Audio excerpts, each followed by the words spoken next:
Adams State College. Great stories begin here. Welcome to this evening's ASC faculty lecture. This is the fifth in the series of 6 lectures for the fall semester here at Adams State College.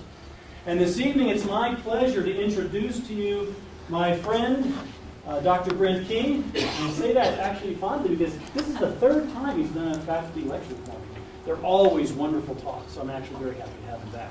Thank you. Dr. King is in his 5th year, just like me, here at Adams State College. He's in the psychology department, and let's all welcome him for his talk tonight.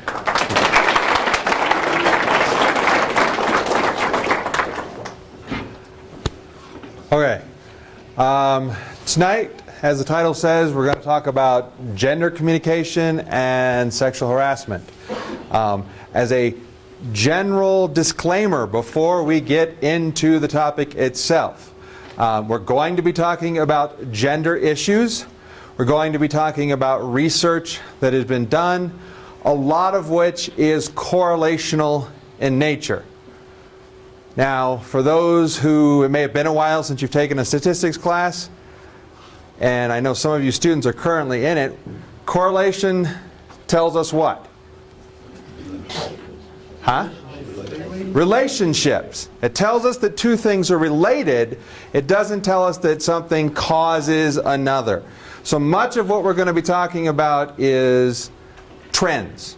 Trends and generalities that you see in behaviors. It does not mean that every single one of you will match all of these behaviors. And in fact, it's quite likely that you won't match some of the behaviors, or people that you know won't match the behaviors. So again, keep that in mind. When we're going through this, I'm not saying every man acts like this or every woman acts like this. Again, it's a trends and generalities. So, before we get going, I kind of wanted to make sure that everybody was in the same place. Some of you may have had gender classes in the past, some of you may have not. So I want to kind of make sure everybody is using the same language as we go through this particular talk. So some basic definitions. Gender. Gender, when we talk about gender, it specifically refers to the behavioral, social, emotional, and psychological traits that are associated with a biological sex. They are 2 different things. Biological sex is one thing. You have typically XY or XX, i.e. male or female, although there are other possibilities.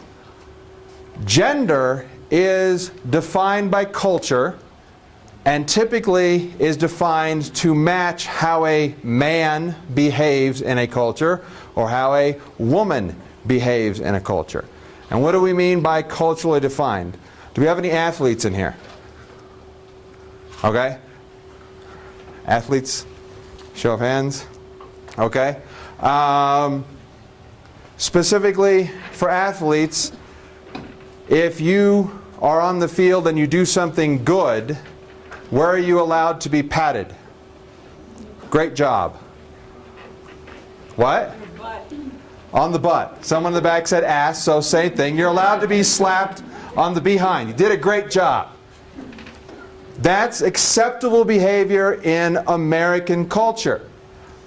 Outside of American culture, does anybody know what they do if someone in a great play in a European soccer team, how do they celebrate? They kiss. Hug and a kiss.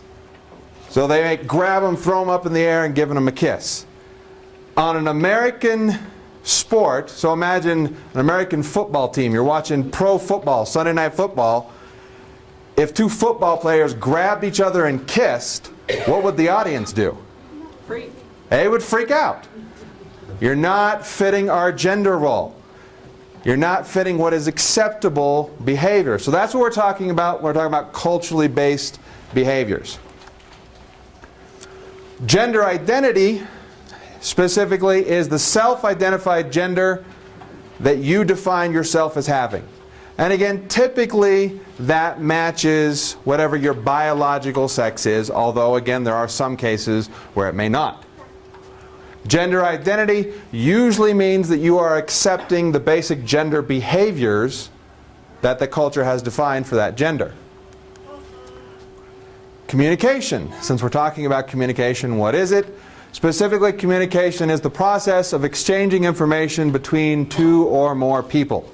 This can be in oral form, it can be written form, it can be nonverbal communication, and we'll talk about the importance of nonverbal communication, meaning face, the way that someone is showing their emotions, the way their body is moving as they talk. And the final definition, let me move that arrow out of the way.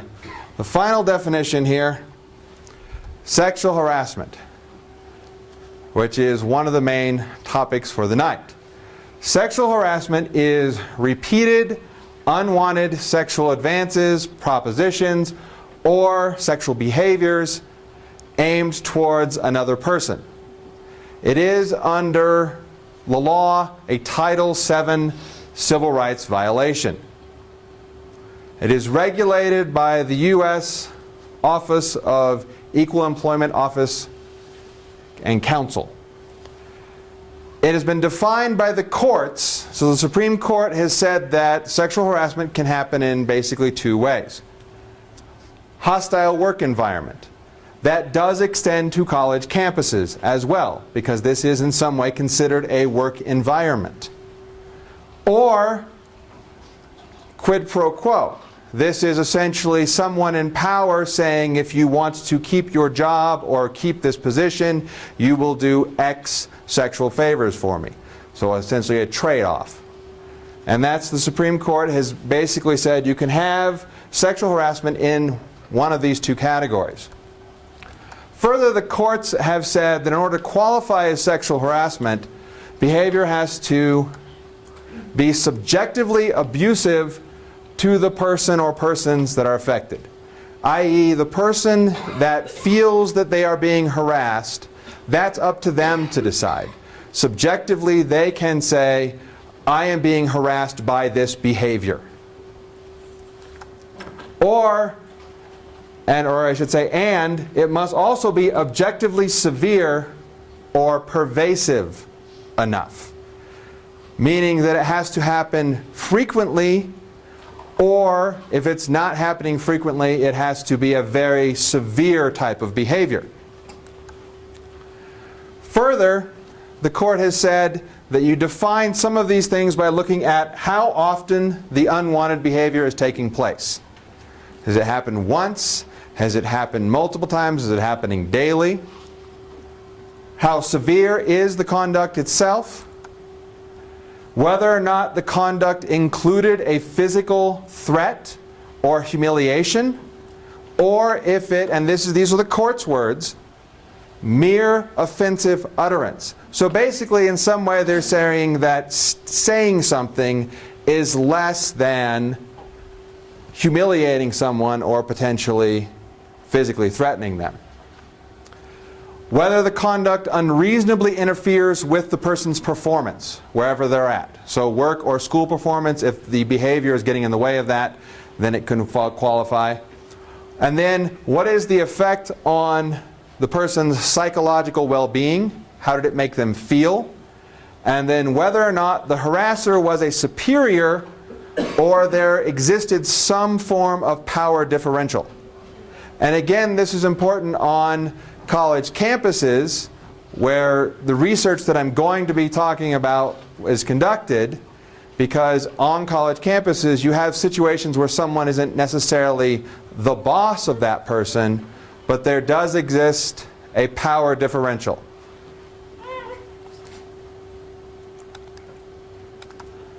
So, how much sexual harassment takes place in the U.S.?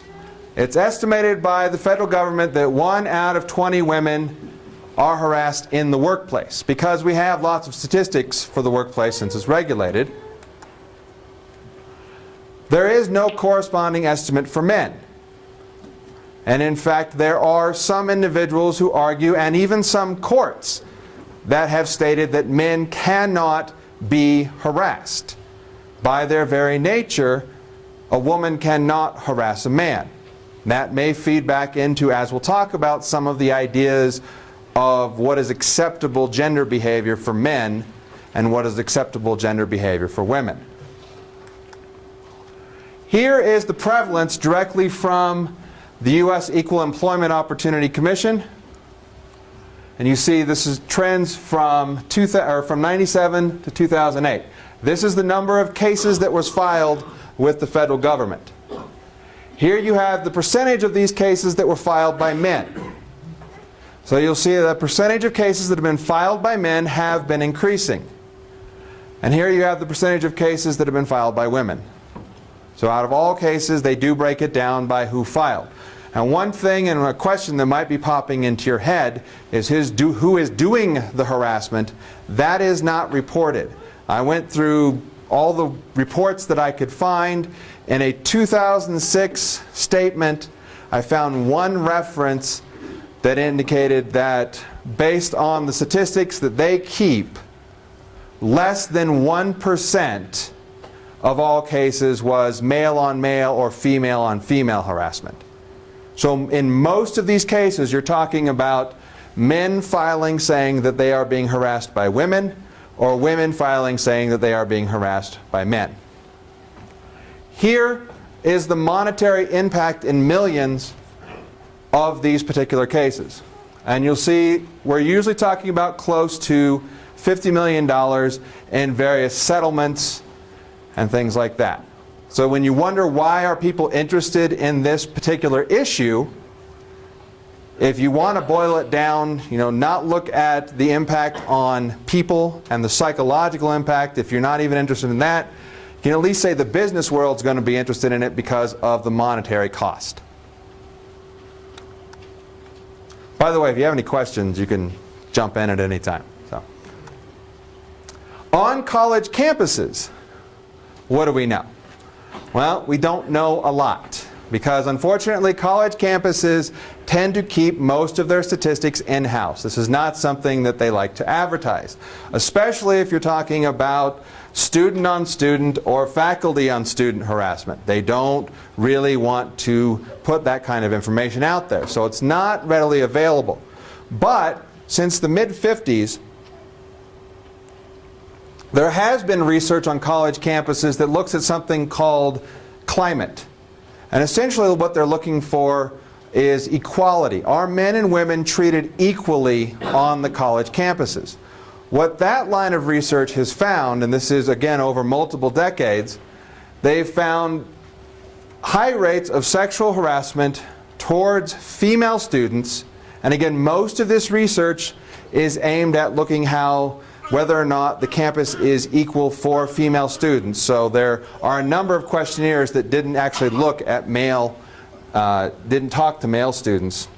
But they found the women are harassed by other students, they're harassed by staff, and they're harassed by faculty.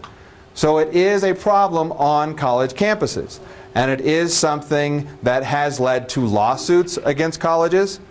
And it is something that we're slowly starting to look closer at, which is what led to the research that we wanted to do on our campus here. The estimates from the researchers is that 1 out of every 10 college women are harassed. So the estimate is higher than that of the workplace, suggesting that it may be more frequent on a college campus than it is in a workplace.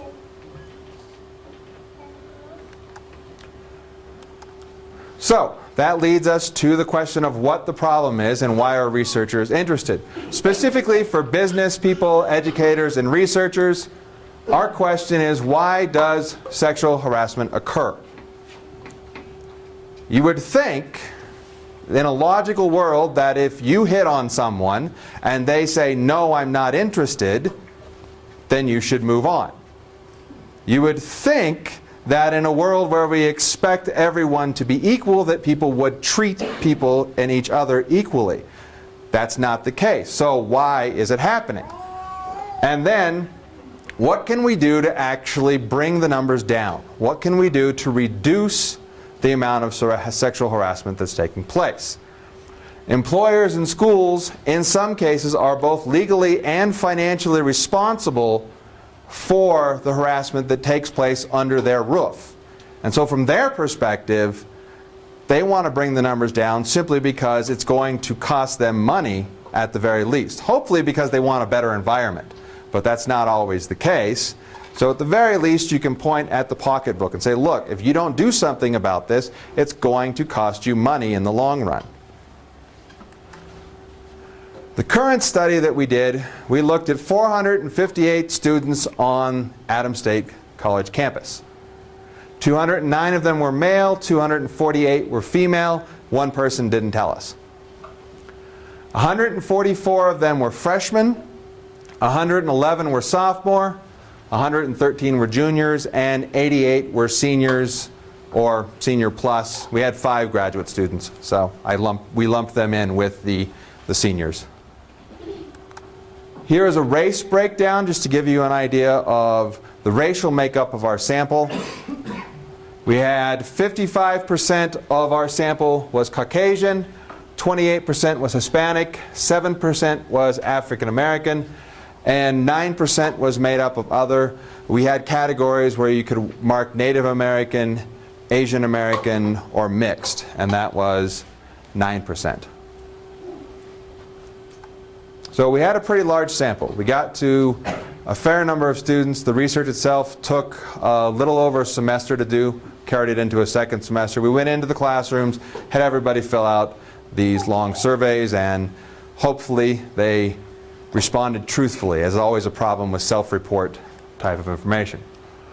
What are our current findings? I'm only going to talk about a couple of them, and I use them essentially as kind of a launching point for this particular talk. We found significant gender differences on how sexual harassment was defined.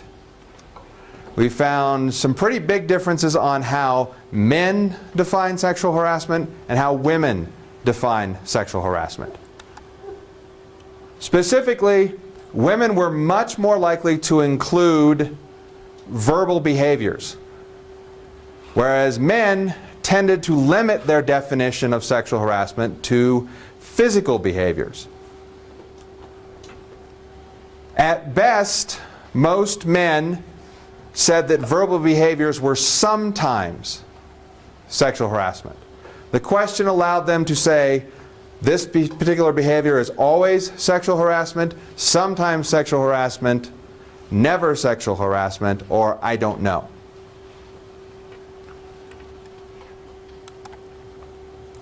When we look at the breakdown across gender, and these are the different behaviors that we asked them to say, is this part of sexual harassment or not? We found that subtle pressure for sex, women said yes, that's sexual harassment. Sexual remarks made towards you or just in general, sexual remarks made within your hearing, yes, sexual harassment. Staring at you or leering at you, sometimes sexual harassment. So women were more likely to say sometimes on that particular category. Persistent discussions of sex with you or while you're around, yes, that's sexual harassment. Personal comments about your body, what you're wearing, or what you look like, yes, sexual harassment.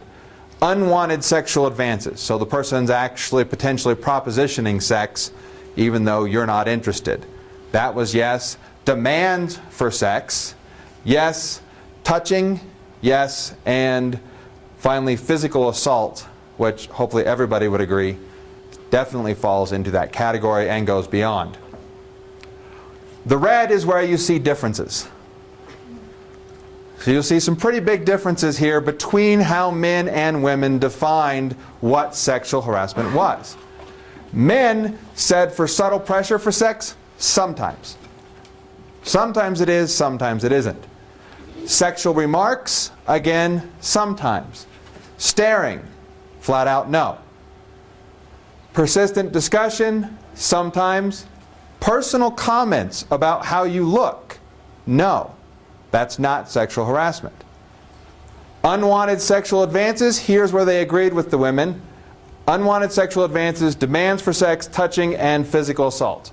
All things that are easily measurable and for the most part easy to define. The men said, yes, this is sexual harassment. Here, kind of depends on the situation. Anybody surprised by this? No? Yes? What?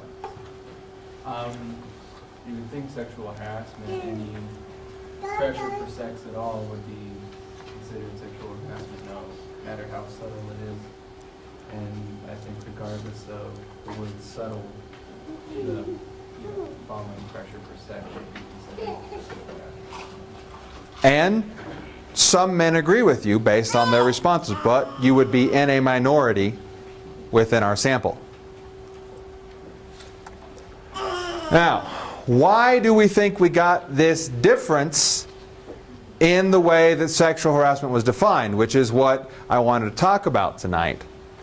One of the possibilities is how often the individuals are exposed to this behavior. One of the questions we asked was simply, how often have you experienced these behaviors?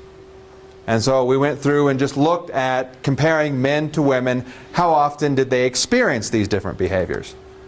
For women, we found that women were exposed to sexual stories, jokes, and humors. 80% of them said that they had been exposed to that. Unwanted seductive remarks, 49% said they had experienced that. Unwanted personal sexual remarks, 67 had experienced that type of behavior. Sexually degrading comments about women, only 37 reported that they had experienced that type of behavior. Sexual phone calls or explicit phone calls, again 37%. Staring, leering, etc., 62%. Unwanted physical contact, 57%. Pressure to fit gender roles, only 22%, and I was actually really surprised by that one. Pressure to appear stupid, or less than, we phrased it as less than intellectual, but that didn't fit in my slide here. So, pressure to act less than intellectual, 21%. Yes? Yeah, except the first one, all of it makes sense to me. But the first one, should we assume that these 80% of women who heard sexual stories, jokes, and humor were offended by them? Because I was. We didn't ask that 100% question. of women have been Yes. exposed. Yes. What you're seeing here is, this is a self-report survey. And so we listed the behaviors, which is a standard for the way that this is. I mean, we use a standard questionnaire that's been used in a lot of different research. And we list the behaviors. It's up to the person, essentially, to define those behaviors and to report it based on their own experiences. So that's one of the problems with self-report, which any of you who've done self-report surveys or learned about them, that is one of the issues you run into. Is, my guess, yes, absolutely, 100% of our population has experienced sexual stories, jokes, and humor. Maybe we're only getting the people who are offended by those things are responding with this 80%. In our sample, 8% also reported having experienced rape. So again, something I actually thought based on statistics might be a little bit higher, but again, you're asking self-report, who's willing to say this. Now remember also, we phrase it as experienced. We didn't say, did you do it, or has it been done to you? The way the question is put together, it's simply experienced. So again, that's open to interpretation. So what I've done here is, with men, where are there statistical differences? Where are the statistically significant differences between the men and the women? Men, we had 90%. That is a statistically significant higher number of people saying that they had experienced sexual stories, jokes, and humor. With the red, that's where it's less. So unwanted seductive remarks, you'll see a difference there, 49 to 36. Unwanted personal sexual remarks, 67 as compared to 52. Sexually degrading comments about men, 37 compared to 21. Sexual phone calls, 26 compared to 37. Staring, leering, etc., 62 compared to 41. Unwanted physical contact, 57 compared to 27. Pressures to fit gender role, we did not find any difference there. And the men were a little bit higher, but that was not a statistical significant difference. Pressure to appear stupid, again 13 compared to 21. And then rape, 4%. So again, we didn't ask, has it happened to you, or were you perhaps the person who committed this act? So we don't know what this 4% was saying. And we don't know for any of these. These could, on both sides, it could be men and women who have done these things, or men and women who have experienced these things as the target of it. Any questions about that? Okay.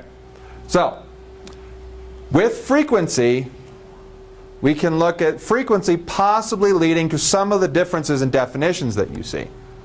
Women report experiencing more behaviors that fit into the legal definition of sexual harassment or sexual assault. This increased exposure to behaviors that could be defined as negative behaviors, and many of them would be defined as negative behaviors, could make women simply more aware, more sensitive to what's going on in their surroundings when those behaviors occur. Or some theorists have argued, because this is what we found here as a pattern that is very common in the research, some theorists have argued that women have a broader definition because they're experiencing more behaviors that they view as being negative. And so they see more things aimed at them, essentially. So a perception difference based on the life that they have experienced. Additionally, exposure rates could make men in some way less sensitive to certain behaviors. If it doesn't happen often, or if men don't perceive it as happening that often, then it's not that big of a deal. So why are we talking about it and spending time on it and taking classes about it? Again, that is a common argument, and Mr. Korngut over here, who helped us do the research, he works in the Office of Equal Opportunity, or the Equal Opportunity Office here on campus, sorry. And in the meetings we've talked about, and you could agree with me or not, there are plenty of men who believe that, why are we doing this? Because I'm not out there harassing anyone. Yes, there was that reaction in trainings. Male students that thought it was a waste of time. Yes. So the students and or the trainings that are done, a lot of men wonder, why are we even doing this training or even talking about it? Because it's not a big deal and it just doesn't happen.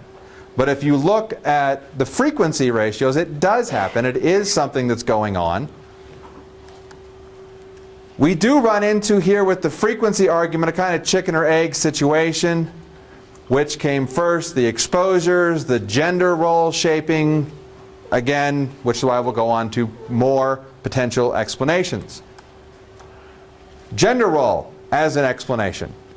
Could it be the way that we are shaped to behave that could drive some of these behaviors and potentially sexual harassment? So here's a question for you as an audience. How is gender shaped? When did you know how a boy was supposed to behave, or how a girl was supposed to behave? What taught you that? Family. Family? Mom and dad? Friends? Television. What'd you say, Cindy? I said, my mom telling me to act like a lady. Your mom telling you to act like a lady. Yes. School. Somebody telling you to man up. Don't cry. Huh? Church. Church. So, gender shaping, based on the response from the audience, comes from a lot of different areas, and it happens early. Very, very early. You go back to when a woman is pregnant. What is one of the big questions they often ask her if she wants to know? Is it a boy or girl? Then, if you find out it's a boy or a girl, what do you rush out and do? Pink and blue. Pink and blue. You go out and you buy the stuff for the nursery that fits whatever gender the baby is. And if you don't know, then what colors do you choose? Yellow and green, for the most part. You pick something that's neutral, so it can go either way. Now, We found out that we know we're a boy or a girl, or pushed to know whether we're a boy or a girl early on. When are we taught how boys and girls behave in dates? Grade school? Do you think, how many people would say it happens when you get to puberty? How many people would say it happens before that? I assume all of you potentially went through when they split you off into the different classes, and let's talk to the boys and talk to the girls. That's usually what, 5th grade? 6th grade? Most students are somewhat aware of what's going on by then. And again, it comes from media. It comes from seeing your mom and dad. You are taught early about how these behaviors are supposed to take place. In those behaviors, in our culturally accepted behaviors, who is the person that's supposed to go out and find a mate? The male. Now that's changing. We are starting in our culture to accept women as having sexual lives and as the person who can go out and ask a man out, but it's still the minority. You have a question? No, I was just going to say, but if a woman asks a man out, she's obviously being too aggressive in that sense. Yes, well, and that's actually one of the questions that I was going to ask. So that's, if a woman asks, or if a woman asks a lot of men out, or if a woman goes out and is a woman who is pursuing men, what is the label that she gets? Whore, slut, she's sexually easy, whatever it might be. So she's doing the same exact behaviors that a man does, but it makes her easy. It makes her something negative. Which brings us to this. We expect women to be the pursued. So some of the differences you might see in frequency could come from gender roles. That men are expected to go out and pursue women. Therefore, a man may be sexually aggressive and not know necessarily that he is doing something wrong, that he is harassing. He may think, especially depending on how his parents and his subculture within the overall United States culture shaped him, he may believe it's perfectly fine to continue to pursue a woman or to say suggestive remarks to her. That's just how you pick a woman up. And we can all probably think of examples of people that we know who've acted like this, or situations we've saw. And again, I'm not saying all men are evil and bad. I'm saying that this is some generalities again. So don't go and Dr. King said. Okay, so gender schemas and social scripts are part of what we've been talking about. For those of you who have never been introduced to the idea, a schema or script is a cognitive idea that you have. It's a stereotype that you carry with you in your head that tells you how certain things in life are supposed to take place. An easy example of this, and these things are shaped very early in life, and some of you have heard this example before, so I apologize for giving it more than once. Where we live at my house, we have 2 dogs. One is about 60 pounds, one is about 65, 70 pounds. Big dogs. My son, who is now 6, has been with big dogs since he was born. And so that's his idea of what a dog is. We had some neighbors move in when he was about 4 years old, and they had a Chihuahua. And he asked, "What is that?" And I said, "Well, Aiden, that's a dog." "No." "No." I said, No, that's a dog." "No." "Oh, what is it?" "That's a rat." Okay. It didn't fit his belief system, his schema of what a dog was supposed to be, and therefore it couldn't possibly be a dog. We have the same idea on how men and women are supposed to behave. We have been taught from early on how you're supposed to look, how you're supposed to act, how you're supposed to behave. So another example, how we're supposed to look. If I came tonight dressed in a dress instead of pants and a shirt, you would laugh at me. Yeah, you might laugh at me. You might sit there and be like, Okay, I'm leaving. And get up and go. Would it change what I'm talking about? No. But it would change where the message was coming from. And it would alter your perception of whether or not I was a credible talker or not. That's part of why I'm wearing a tie. The tie makes me automatically more credible. I mean, that's why we have them. Not really, but that's... So, our culture expects certain social behaviors at certain times, and gender is part of this. Gender is part of how we expect you to act. What you look like, whether or not you are male or female, helps build our perceptions on how you are supposed to behave. And again, this goes back to that idea of pursuing versus pursuer, dating behaviors, who's allowed to say sexual remarks and who is not.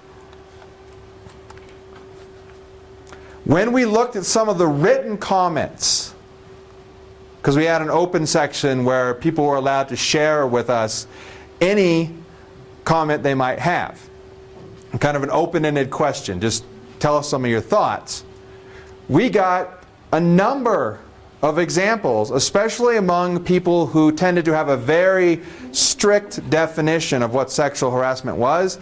This basic comments of, oh, well, boys will just be boys. Or men can't be sexually harassed. So the idea that a woman, if she goes up to a man and is sexually suggestive, well, that's just a good day for him. You can't harass him. Women should just learn to deal. It's another one. So you should just learn, if you're a woman, that guys are going to be like this and let it roll off your shoulders. Don't take offense at it. Or a joke is just a joke. Don't be so sensitive.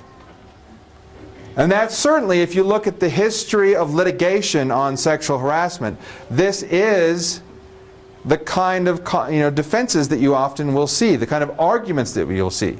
If you look in the literature and the newspapers, that's definitely how sexual harassment cases are treated, basically. Yes? Well, I think part of it has to do with the milieu of our society. The what? The milieu Mhm. of our society, where, I mean, women have fought for equal rights, Uh-huh. and they want to play with the big boys without ever having said, you know what, we have to step back here a little bit, and men and women do see things differently. We are not just all one. Yes. And that's actually... We have never quite gotten to that No. point. And then, now on top of that, we are in a very sexually charged environment, Mhm. media-wise. I mean, I Mhm. blame media, where that is what is hammered in as being something about just how you are on an everyday basis.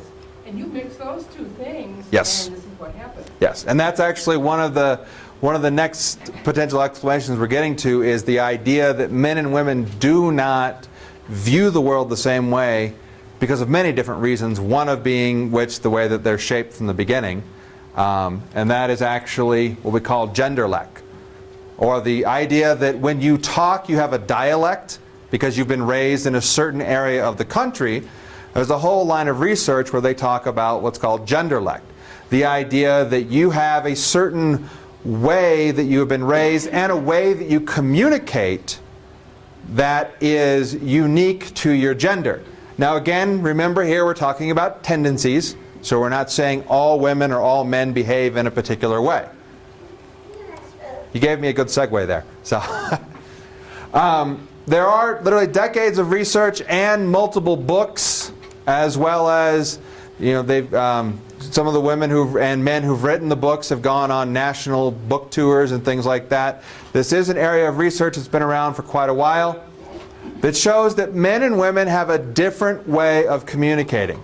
We have different styles, we have different nonverbal cues, we have different verbal ways of presenting ourselves, and we simply behave in different ways. Partly because of the way that we've been raised, partly because of our idea of gender roles, but many different influences have created, again, these tendencies, not absolutes.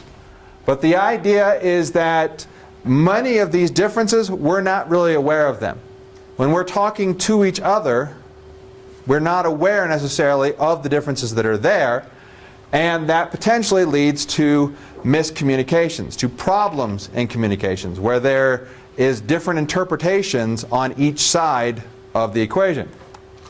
So, Deborah Tannen is probably the biggest and most widely known researcher. She's written the most books.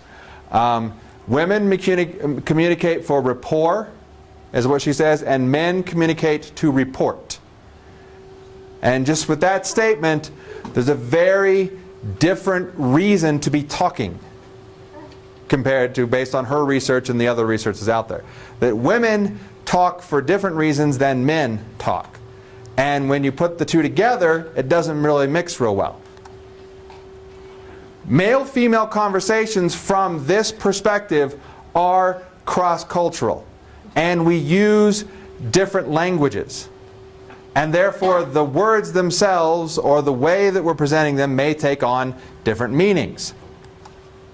So, if we examine how women build rapport, we will see behaviors that men don't necessarily exhibit. Now again, I'm not saying all men, but in general, we see these behaviors more frequently in women. One, women seek to connect when they communicate. That can be as simple as the body language. When two women get together, when they communicate, they tend to face each other. They tend to look eye to eye. They tend to, when they sit down at a chair, have open body language. If a man sits down in a chair and he's going to talk, he makes himself as big as possible, slouches down in the chair, spreads out, and this is my space. I own this. So, and again, tendency, not guarantee. But women enter conversations assuming that everybody involved is equal. They engage in behaviors that will make them liked. And again, this is part of the gender shaping. Women are often seen as the healers in our environment, the people who help make peace, the people who help bring about equality. And what you often see, as we'll talk about, is that women will, in order, part of this liking, they'll mirror the behaviors of the person they're talking to. They focus on equality in conversations. This will lead to the type of questions that are asked. This will lead to the type of stories that are shared and the type of statements that are made. They listen more attentively than men do. They pay attention more and they interrupt less. They attend to the conversational details more, so they'll tend to walk away from a conversation remembering more of the details of that conversation. Women tend to be most effective in one-on-one conversations or in conversations with equality in the group to begin with. If it's a group that is unequal to begin with, then the research shows that women tend to take kind of a back role. And again, this is part of the shaping of our culture. They use questions to build and establish relationships. The questions that are asked by women tend to be things that will bring out more detail, or that will bring out a connection with the person they're talking to. And they tell stories to engage others. They tell stories that will create a connection. So you share something about, the whole family's been sick, and these are the things that led. Then a woman will also share that kind of story. And it's, again, to create a connection, a shared experience. Women also, with their non-vocal communications, so their body language, what you see in women is that they tend to mirror the behaviors of the other person. And a lot of the research, especially the research done again by Tannen, seems to suggest that this is a kind of an unconscious thing. That you're not aware that you're doing it, per se, but you mirror the emotional levels, the body language, and the body posture of the person you're talking to. So if they sit down, you sit down. If they relax themselves, you relax. So this idea of putting yourself on equal footing is both in the verbal communication and in the non-verbal communication. And this is important for when we talk about men and women talking together. In general, women will remain silent to to build a connection, but not out of agreement, or excuse me, not out of pure agreement. Did I say that right? No. Oh, okay. I know what I was getting at. I'm sorry. I should have gone back and rephrased this. When women are in a conversation where they don't agree with the person, they won't always correct that person. Sometimes their silence means, okay, I just don't want to have a fight. I just don't want to break this equality. I'm sorry about that. I screwed up that particular bullet. So, when it comes to men, again, the point of a male conversation, based on the research on this area, is to make a report. Men and women don't talk more or less, although there's always that stereotype of the chatty woman. We know from the research that men talk as much as women do. It's just that there is a different goal to that talk. Men make reports. They give information. This is what I did today. This is the things that I need to tell you. Beyond that, we don't need to talk. So, but the reports include as much verbiage as the report. Men will interpret report talk as, why are we wasting time doing this? I have other stuff to do. Don't talk to me in a way that doesn't give me information that I need. Men enter conversations, again, to show knowledge based on, and when they enter a story, when they share a story, they're showing what they know. They focus on report talk, speech that is rich in content, low on personal or emotional information. They don't share their feelings. They don't share their emotional connections and their thoughts. And again, why is it that men don't show their emotions? It's not acceptable. What emotion is acceptable for men to show? Anger. I'm pissed and so I'm going to smash something. That's okay. That's perfectly fine. In general, that is acceptable behavior for men. To say that, when you said that earlier, it really kind of bugged me. It made me feel bad about myself. That is not, in a male conversation, okay. And again, not to say that all women talk about that kind of thing. So, again, don't leave here saying Dr. King said. So, stories are told to convey success, knowledge, purpose, etc. Again, things that give a man status. Speech can be, and very commonly is used as a weapon. If you want to see this, just go watch teenage boys talk. Their conversations are typically one after the other of insulting each other. Or watch two guys meet. What's up, jackass? I'm being nice for the camera there. I started to say something else and interrupted myself. But, that's a common way for men to greet each other, is to actually insult each other. But it's a term of endearment. And you do that with someone who doesn't know what you're going to do and takes it as a real insult, that can be a communication problem. Interruptions are common in male speech. To jump in and stop the other person's speech is common, and it's essentially a way of one-upping the other person. And it's a very good way to make a woman mad, yes. Because again, in female conversations, interruptions are not the way that you do things. You wait your turn to talk. And again, men talk as much as women do. They simply have a different content. Although again, that stereotype is there that women talk more. Male bonding. When men engage in conversations, it is typically a form of ranking conversations. Now, this may come from the business world. There are a lot of research that tends to suggest that because men are often worried about their position at their job and their position in life, and they are pushed out there to take the head of the household, that they are often worried about where they are, rank-wise. Men in general, social rank is very important in male subculture. And you will see men do things to gain status or lose status. Well, they will make them lose status. They will do things to try to gain that status back, and it's not always the best move. They may do something like put one over on their boss because it gives them a temporary one-up among all their peers. And in the long run, it's going to hurt them, but it makes them higher in the class. In a way, and again, I'm not trying to insult men here, but in a way, you can think of it as a bunch of gorillas beating their chest. Who's the biggest gorilla? We're all walking around doing this without actually doing it.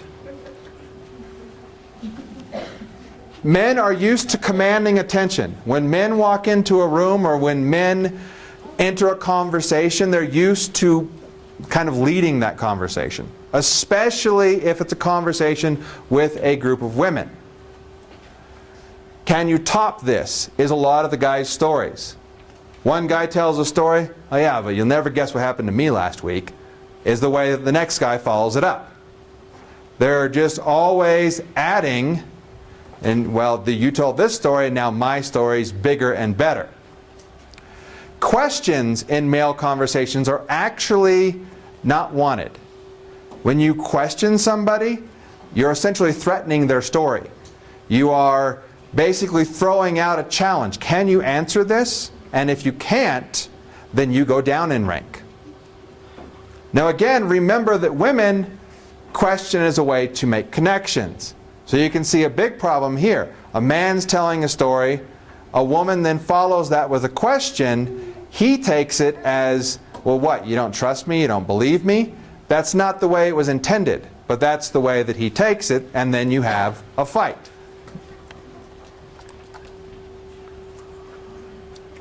Men in general can work well in groups when there is a well-established rank and order.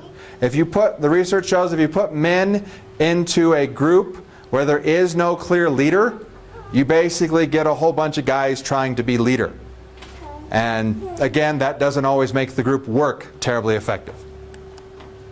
So, how might this apply to the question of sexual harassment? The example I have here is the one that would be most common. And then again, if you look at the standards of filing, 85% of sexual harassments are filed by women, and in almost all cases, it's a man harassing a woman. So, a man flirts with a woman. He thinks that she's attractive. He thinks she might be attracted to him. He flirts with her. The woman mirrors his emotional state. Because he approaches her, she mirrors some of his body language. By doing that, he might interpret what she's doing as returning his flirting behavior. Maybe. How do we know that that potentially is what's happening? Well, we have one more piece to add. And again, before I add this next piece, I am not trying to insult men. As a member of that class myself, I'm not trying to insult, but this is what the research shows us. Men in general are simply socially inept in some cases. They do not get, oh, geez, chair broke. I had to illustrate the inept.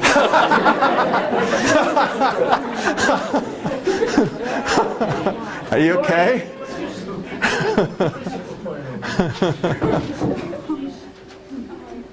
You okay? I'm okay. Okay. Sorry. Okay. So, what the research shows us, and here's just some of the examples of this research, and this is just a few of them. There's a lot out there. Starting at about the mid-'80s, research started coming out that men do not read nonverbal cues from women very well. If the man finds the woman attractive, he is much more likely to say, oh yeah, she's flirting with me. She must be. I find her attractive, therefore she finds me attractive, and why wouldn't a woman find me attractive? Come on. That's basically the male mindset. Again, some of that gender role shaping.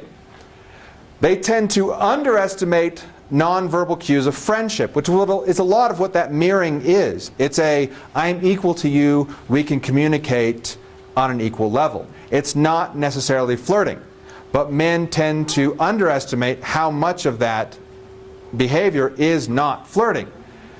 And we know that this problem with interpretation actually increases the more attractive the man finds the woman, the more likely he is to actually interpret her body language to say, yes, I'm interested too. So you add that to the already present problem of the differences in communication styles, and you get this problem. Men don't know if a woman is flirting with him or not. We just don't know. Again, not to say that not all men are bad at that. Some men might be great at figuring that out. But in general, men misread these cues.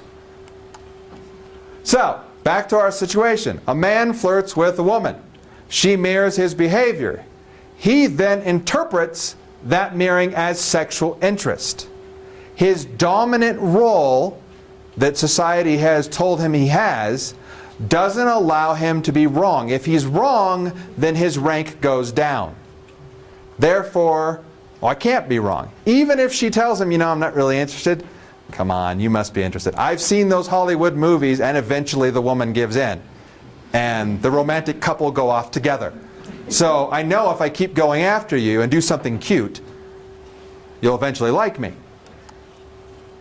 If she actually notices that what he's doing is inappropriate, or if she thinks what he's doing is inappropriate, because of the way that women have been taught to communicate, usually they won't interrupt and stop the guy.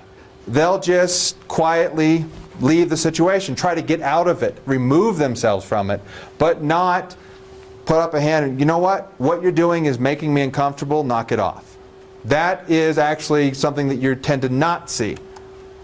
So, he keeps harassing her, and you get a sexual harassment situation where it isn't necessarily because the guy just can't take no, but maybe because he's interpreting the situation wrong.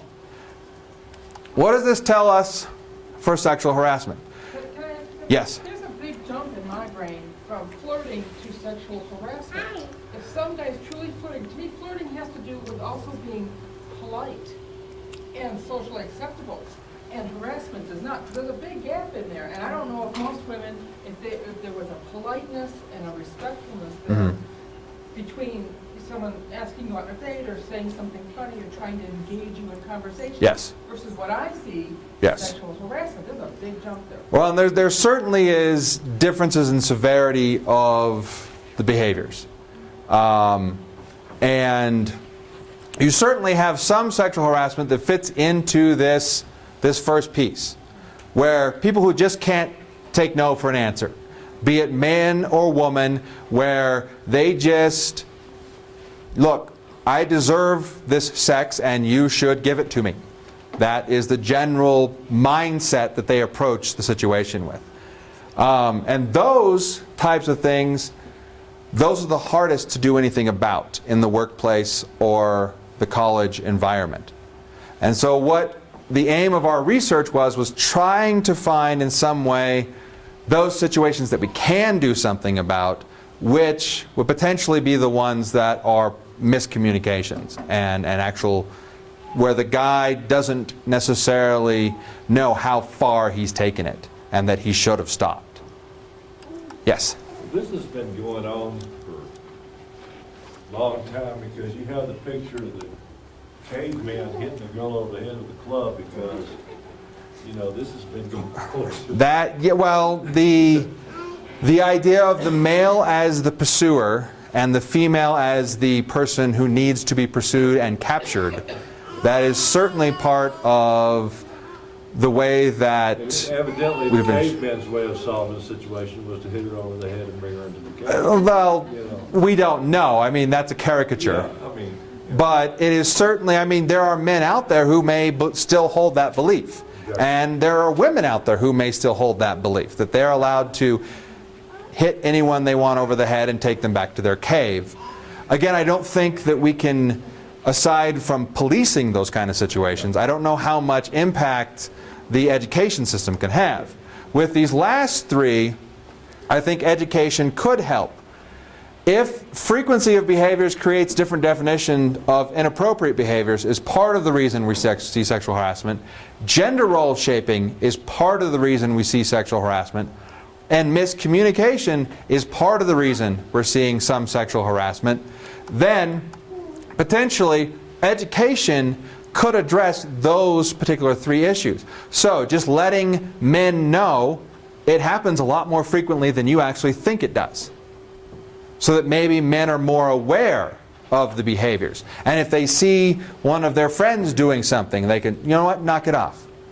They can become part of the way to kind of prevent some of the behaviors. That if it comes down to gender role shaping, we are seeing a slow and very slow, but reasonably steady move towards some measures of equality in our culture. And I think that education will continue to help that. Teaching little boys and little girls from the very beginning that, you know what, boys and girls are equal. And just because you're a boy doesn't make you better than girls. Just because you have a penis doesn't mean you're in charge. And to put it bluntly. Or teach and model acceptable behaviors as adults, and maybe get more information out there teaching men and women that we have these different communication styles. And so when you come home from work, and if it's the man that's at home, he can create that connection with his female partner by saying, "How was your day?" Even if maybe he doesn't want to talk about that really. How was your day? She's going to communicate to build rapport. Or if he comes home and his female partner is at home, again because we've mainly been talking about male to female communications, that when she says, "How was your day?" the correct answer is not, "It's fine." Then that's it. That you need to potentially build more into the conversations and knowing the body language of each gender, understanding the body language of each gender, realizing that as men we're not good at reading social cues could potentially help with all of these different situations. So that's everything that I have, because we're over the hour, so thank you. Question? Thank you. Just a couple of things. One is that members of the campus community, including students, are protected from sexual harassment by our policies, but also by federal law. It's a very, very serious thing. The other thing is that it's important to remember the definition of unwanted behavior. That's very important. That's what is a lot about the miscommunication. Yeah. Unwanted behavior. Remember, there are federal laws that deal with this, so it's very serious. If we go back to, it's unwanted, and that unwanted is defined by the person who is receiving the behavior, not the person doing the behavior. So if someone keeps flirting with you and you don't like it, or someone keeps, you want to go out, or just you want to have sex, if someone keeps saying things like that and you don't want it, the college campus is, that is prevented here. And you could talk to Joel Corngut. I've got his cards here if anybody wants them. Yes? When you were showing the survey results, one of the factors that you listed was looking at somebody. Yes. And so would the federal government therefore define sexual harassment as potentially being simply looking at someone if it's unwanted? If it's unwanted, persistent staring. So, have you ran across the situation? Yeah. Sure. I mean, there's looking and there's looking. Yeah. There's a word like looking, really staring at someone, looking them over in a persistent way. So it's something we have to look at on an individual basis, but just staring at someone wouldn't necessarily be sexual harassment. It depends upon the individual situation. So, someone walks down the hall that you find attractive, they go by you and you do this and watch them walk away. That's not necessarily harassment. If you follow them to their class and stare at them, and then follow them from their class and watch them get in their car, and then stare at them the next day when they're on campus, that would start to be a problem. You'd be getting into kind of stalker behaviors at that point.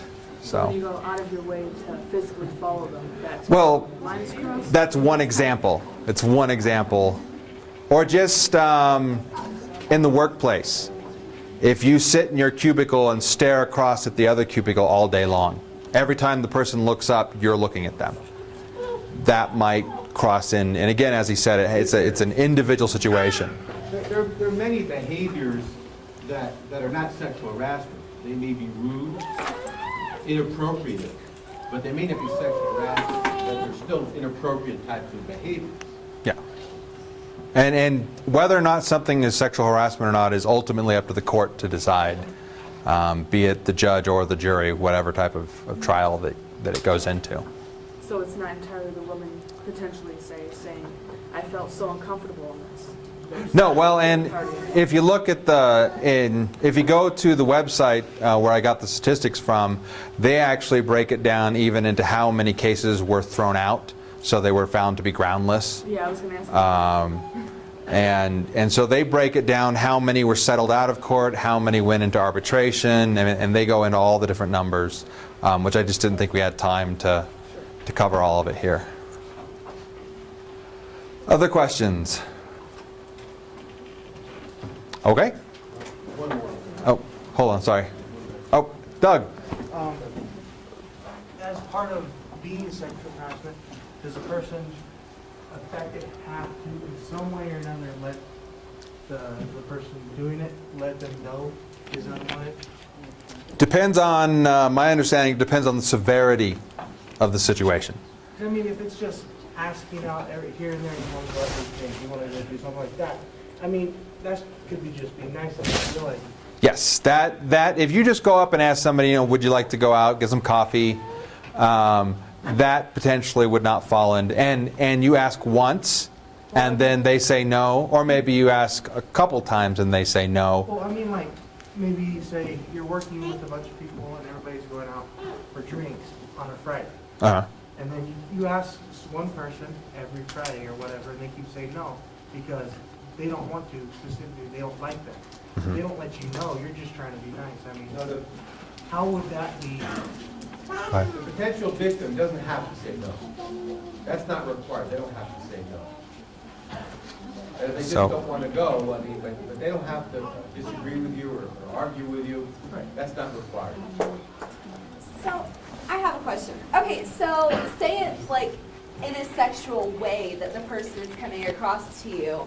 I mean, for it to go to court, I mean, would you have to physically tell that person, stop, I don't want you to talk to me like that, and then them continue to do so, and then you could have a case in court? Or, I mean, could you just, them come and talk to you and tell you that, you just kind of take it in, don't really say anything, and then one day decide to file a case in court? Does that make sense? How does the man Well, Right. If you didn't say no, you would have to indicate in some way, maybe non-verbally, that you weren't interested. And there's a lot involved. It depends upon how often it happens, other witnesses, does it happen to other people? There's a lot of things involved if you do an investigation. Well, and again, these guidelines right here are the ones that were laid out by the Supreme Court as the guidelines for defining, is it sexual harassment or is it simply someone asking you out, you say no, and then they go away. Now, someone, doing something very severe, even if they only do it once, if it's severe enough in behavior, it could very easily become sexual harassment. So if your boss tells you, you want this promotion, we need 15 minutes in my office, that's going to be severe enough, even if it just happens once. Correct? Yes. Yes. Yeah. In the beginning, you mentioned that in the educational climate that females receive harassment from other students, faculty, and staff, basically everybody. For males, is there one group that they perceive to be sexually harassing towards them? Not a lot of the research is focused on males. And in fact, again, you're fighting that idea that men can't even be harassed. So not a lot of the research is focused on males. When there has been research that has looked at males and females, you tend to see the same breakdown, that men are harassed by other students, by staff, and by faculty, just like female students are. So. Doug, no? Jackie? When men file sexual harassment, is it usually from like other men harassing them, or is it usually by other women? According to the EEOC, which is the federal department that regulates this, less than 1% of all cases that have been filed have been same gender filing. But there is that perception out there, because the very first case that was ever won by a man was a male worker. He worked on an oil rig, and his boss, because when you work on an oil rig you stay on the rig, his boss was demanding sexual favors from him to keep his job, and his boss was male.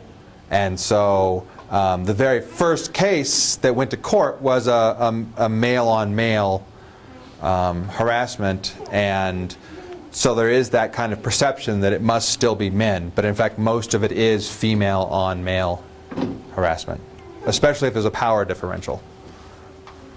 Yeah, a few years ago in my so-called race class, in the gender class, we were having a discussion about women that sleep around. What do they call it? It's you party, first sluts, whores, etc. I said, what do we call men who sleep around? Silence. Yeah, Until yeah, studs. a young woman raised her hand and said, sluts with nuts. Which I thought was a great response. That fits. Yes? Do you have any instances in your research of anyone talking about same-sex harassment? We had a couple responses in the written comments where they were basically asking, what do we do if it's same-sex harassment? But that's an area that's largely been ignored in the research, largely been ignored in the literature.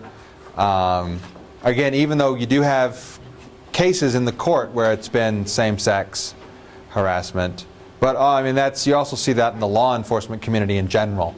That if it's a same-sex couple, they put the blinders on. So. So also like Transgendered goes one level even farther when you get into even how are they technically defined. Some states you can get a full sex change and the state still defines you as your original born outward sex, and again, the literature just tends to ignore it. Most of the literature focuses on male-female at this point.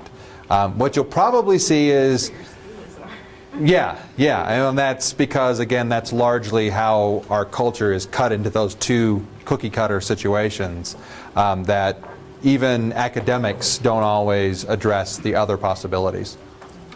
So. Any other questions? Oh, one more. Okay. Going back to the educational climate, is there a large number of faculty that report sexual harassment against students? Most of that goes into the work, or against students or from students? From students. From students. There are some cases that I've read about, I know that on this campus we've had young female faculty members who've come to campus and had their students in their classes ask them out, just blatantly ask them to date while they're in the class. And of course that doesn't reach the level of sexual harassment, but there are cases where faculty have been harassed, and it's usually male students harassing female faculty members, at least from what I've read. But again, that's, there could be other situations out there I haven't read about. So. Well, let's thank our speaker one more time. Okay. Thank you. Adams State College. Great stories begin here.